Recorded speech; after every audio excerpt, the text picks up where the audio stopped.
प्यारे दोस्तों, आज के डेट में बिहार स्वास्थ्य विभाग के माध्यम से कई सारे बड़े अपडेट जारी कर दिए गए हैं। जहां पर कि नई बहाली का विज्ञापन जारी हो चुका है। कुछ बड़े सूचनाएं निकल कर आ रहे हैं। साथ ही में केस की रिगार्डिंग में भी हर एक जानकारी मैं आप सभी को बताने वाला हूं। और बीटीएससी एएनएम 10,700 की रिगार्डिंग में भी, केस की रिगार्डिंग में सारा अपडेट बताऊंगा। तो वीडियो के लास्ट तक बने रहिएगा। और जो भी स्टूडेंट्स इस चैनल पर नए आए हो, चैनल को सब्सक्राइब करके बेल नोटिफिकेशन ऑल सेट कर लीजिएगा।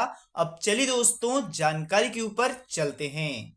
तो जानकारी की शुरुआत करते हैं बीटीएससी एएनएम 10,700 की रिगार्डिंग में। देखिए दोस्तों, जैसा कि आप सभी को पता होगा, आज के डेट में सुप्रीम कोर्ट में इसका सुनवाई होना था। ये यहाँ पर आप देख सकते हो, जो ये केस है अंजलि कुमारी और अर्चना कुमारी के द्वारा यहाँ पर जो है वो यहाँ पर आप अपडेट पढ़ पाइएगा।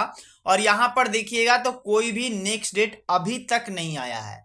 हो सकता है सुप्रीम कोर्ट यहाँ पर कल के डेट में या फिर आज शाम में ही कोई नया डेट पब्लिश कर दिया जाए, क्योंकि जो 7 तारीख का सुनवाई होना था, वो जो मुझे जानकारी प्राप्त हुआ है उसके अनुसार 7 तारीख का जो सुनवाई था वो सुनवाई नहीं हुआ है। जो नए वर्ष में यानी कि 2025 साल की पहली सुनवाई थी, तो यहाँ पर उम्मीद था कि यहाँ पर जो केस का ये फैसला आ जाए, तो वो यहाँ पर नहीं हुआ है दोस्तों। और ना ही अभी कोई नया डेट आया है। देखिए, बहुत ही आप कहिएगा तो बहुत समय से ये बहाली की प्रक्रिया चल रही है। और सुप्रीम कोर्ट में जाने के बाद तो ये बहाली जैसे कि रुक ही गई है। मतलब कि सुप्रीम कोर्ट में बहाली जाता है तो आपको भी पता होना चाहिए कि बहुत समय लगता है। और वही हो रहा है अभी के समय में, ना इधर हो रहा है ना उधर हो रहा है, बीच में बहाली अटकी पड़ी हुई है। और इसके कारण से आपको ये भी समझना चाहिए, केवल इससे 10,700 वाले इफेक्ट नहीं होते हैं, इससे कई हजार की वैकेंसी भी अटकी रह जाती है। क्योंकि एएनएम की वैकेंसी अगर बात कीजिए तो एएनएम की और भी वैकेंसी जानी थी, लेकिन जब तक ये परमानेंट बहाली क्लियर नहीं होता है, जब तक इन लोगों का नियुक्ति नहीं होता, तब तक एएनएम का और परमानेंट वैकेंसी भी नहीं आएगा। संविदा पर तो वो एसएचएसबी के माध्यम से आ सकता है, पर परमानेंट बहाली इसके कारण से भी रुका हुआ है एएनएम के लिए। अब दूसरा अपडेट जो होने वाला है वो आप लोगों के लिए एक बहुत ही बड़ी खुशखबरी होने वाला है।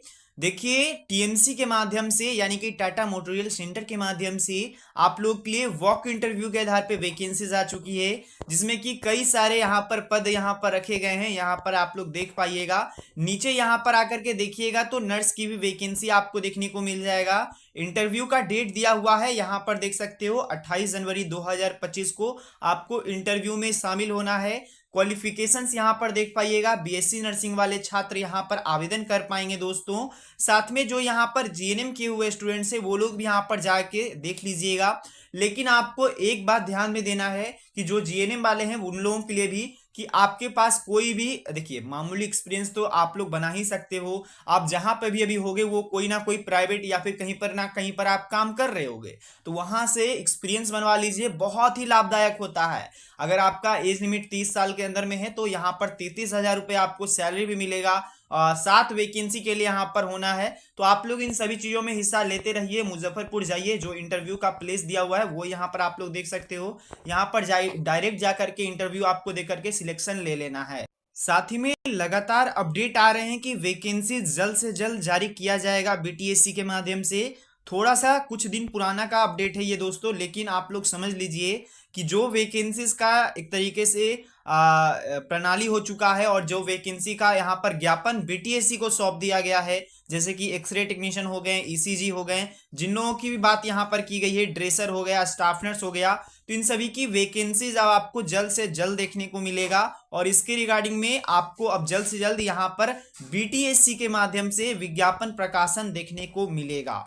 और इसके लिए लगातार यहाँ पर जो पैरामेडिकल के संघ के द्वारा, जो भरत भूषण डी अध्यक्ष हैं, उनके माध्यम से भी लगातार यहाँ पर संघर्ष किया जा रहा है कि वैकेंसी जल्द से जल्द निकाली जाए। और बाकी जैसे ही गुड न्यूज निकल कर आएगा तो मैं आप लोग को बताऊंगा, क्योंकि अखबार के माध्यम से तो अखबारबाजी सरकार के में अभी के समय में सबसे ज्यादा होती है, पर जो वैकेंसी है वो धरस्थल पर देखने को नहीं मिलता है। तो ये अब देखने की बात है कि वैकेंसीज कब तक आएगी। 2025 में आपको फरवरी या फिर आप समझिए मार्च तक बहुत सारे स्वास्थ्य विभाग में यहाँ पर वैकेंसीज आपको देखने को मिलने वाले हैं दोस्तों।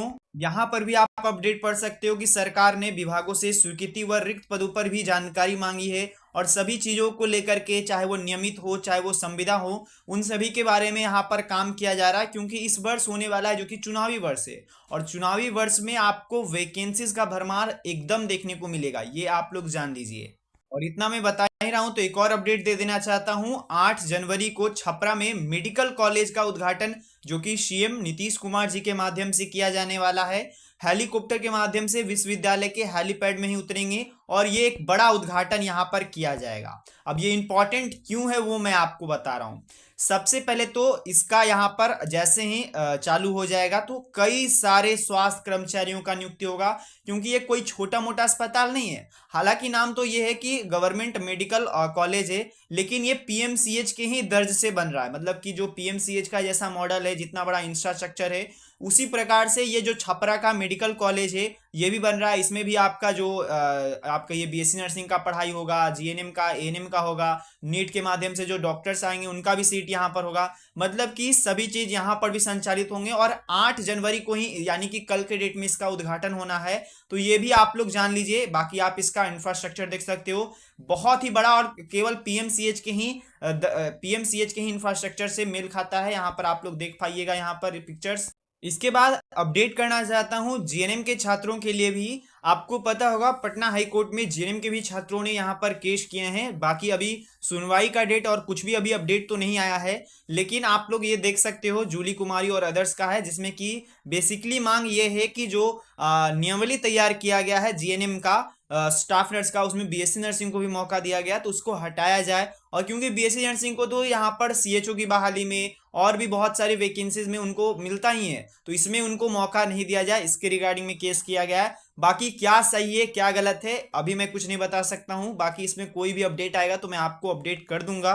साथ ही में दोस्तों आपको पता होना चाहिए बिहार स्वास्थ्य विभाग के माध्यम से भी अलर्ट आया है। जो एक नया वायरस सिम्टम आपको देखने को मिला होगा, एचएमटी। तो यहाँ पर ये जो है ये चाइना के माध्यम से एक बार फिर से यहाँ पर नया वायरस आया है, जिसके रिगार्डिंग में तो ये भी आप लोग अपडेट को समझते रहिए। बाकी आज के डेट में यही कुछ अपडेट्स निकल कर आए थे। अगर आपको जानकारी पसंद आया हो, चैनल को सब्सक्राइब करना भूलिएगा और वीडियो को एक छोटा सा लाइक जरूर जरूर कीजिएगा। धन्यवाद दोस्तों वीडियो देखने के लिए। और जो भी मैंने अपडेट्स बताए सभी के सभी ऑफिशियल अपडेट्स आपको टेलीग्राम पर शेयर कर दिए जाएंगे, तो आप लोग वहां पर भी ज्वाइन हो जाइएगा। छोटे मोटे अपडेट्स वहां पर भी दे दिए जाते हैं, तो लिंक डिस्क्रिप्शन बॉक्स में मिल जाएगा टेलीग्राम का, साथ में व्हाट्सएप चैनल का भी, तो वहां से आप लोग ज्वाइन कर पाइएगा। धन्यवाद दोस्तों वीडियो देखने के लिए। मिलते हैं कोई में, तब तक के लिए गुड बाय, धन्यवाद।